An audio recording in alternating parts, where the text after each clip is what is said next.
పలుకే బంగారం. ఈనాటి పలుకుల తోరణం ఒంటి కాలి మీద నిలిసి ఒడుపుతో సేపను బట్టి. రచన శ్రీ గోరటి వెంకన్న.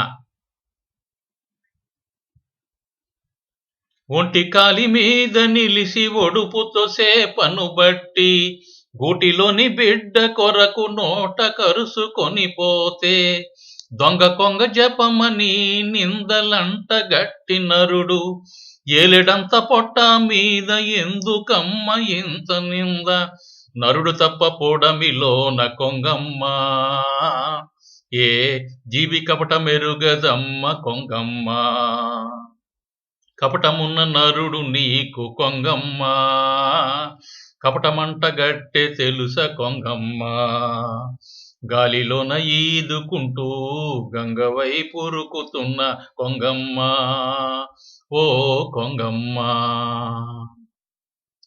బక్క ప్రాణి కొంగ సమగ్ర జీవన విధానం గురించి గోరటి వెంకన్న గారు రాసిన ఓ చక్కని గీతంలో ఓ చరణమే ఈ వాక్యాలు. అన్ని జీవుల్లానే తన చిన్న పొట్ట కోసం, పిల్లల కోసం ఆహారం సంపాదించే క్రమంలో కొంగ అనుసరించే వేటాడే పద్ధతిని కొంగ జపం అనే నానుడిగా చేసి నిందవేయడం ఎంతవరకు సమంజసం అని అడుగుతారు వెంకన్న.